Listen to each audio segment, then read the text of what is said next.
Hello everyone and welcome to the channel How Do I Do It. If you don't know me, I'm Luis Horacio and today I'm going to show you 5 tips using foam tubes.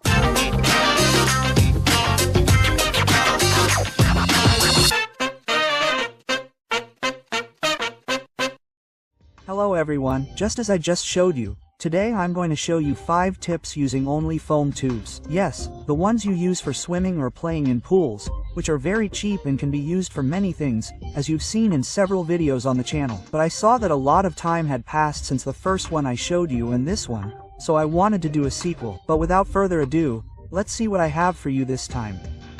This is one of the ones I like the most because during this summer season, and since it starts to rain, especially here in Guadalajara, the heat starts to feel muggy. And even if you're driving with the air conditioning on, sometimes you want fresh air, but since it's raining, even if you turn it on a little bit, like I'm showing you here, you get really wet. But if you don't do it, and because of the humidity of the climate, the windows tend to fog up much more, and opening the windows helps them defog faster than enjoying the air.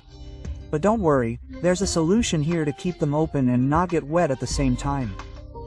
We're just going to take a foam tube and measure the exact length of the window, but with all the curvature it has, and then cut it with the help of a cutter or closed knife.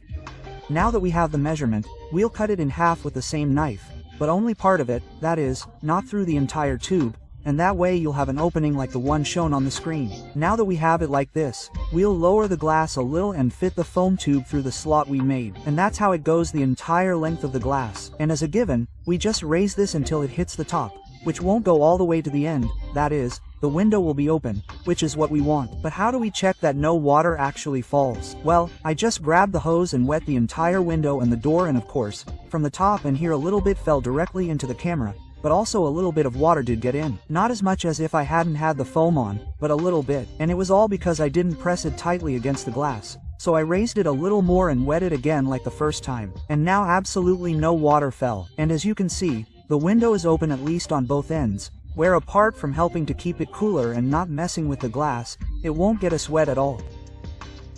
And, right now we use a hose. I don't know if it's happened to you, but whether you're washing your car or watering your garden, your car tends to get stuck in the tire when you run the hose through and it doesn't move at all, making it very annoying to have to untie it.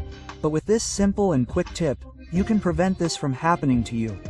You're just going to take a piece of foam tubing and cut it to the width of the wheel, just like I'm showing you here.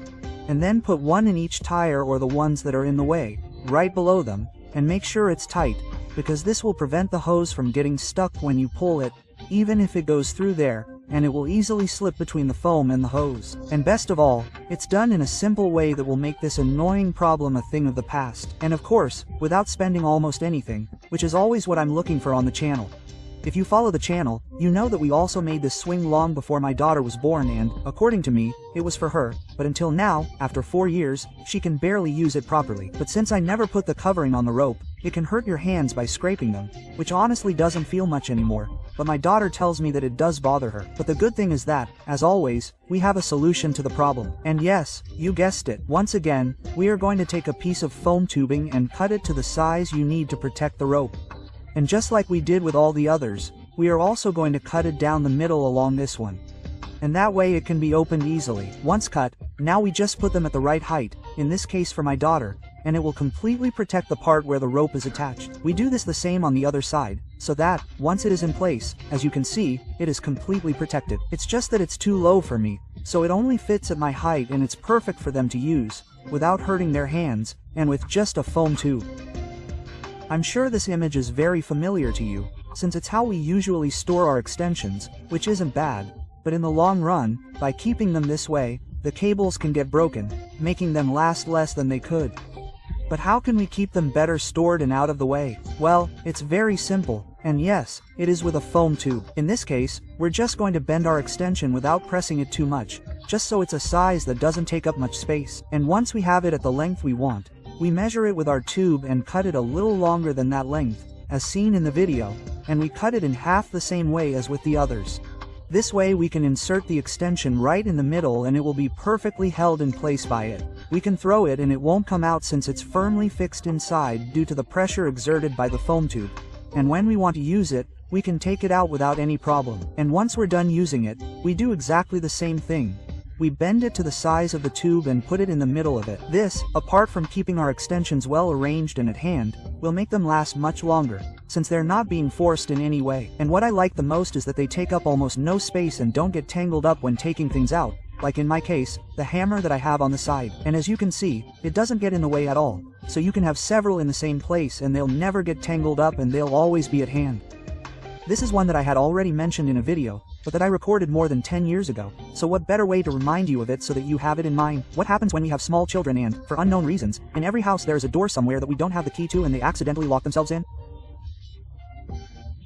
Even worse, they get hurt and injured while playing, since that's what they are children for. They play without really noticing how hard they are closing the door and they don't remove their hand. But that's what this tip is for, which is the easiest of all, because all you have to do is cut a piece of about 10 centimeters from our foam tube and, in the same way as with the others, we cut it in half, but not completely, just so that we can open it. That's it. So the only thing left to do is put it in the door frame, of course, at a distance that the little ones can't reach it and can't easily remove it. And as you can see, when closing it, they won't do it, and therefore it will be almost impossible for them to hurt their fingers. But even so, I like to put it on the other side, that is, where the hinges go, since that's where it gets pressed in and it's practically impossible to close the door. And because of the pressure itself, it acts like a spring that pushes the door back and doesn't let it close. Here, since my door barely has any space at the bottom, it gets stuck when I close it hard, but it still doesn't close. But with yours, it will have that slight rebound effect, which will make the door spring back and not close by accident. And once again with just a piece of foam tubing.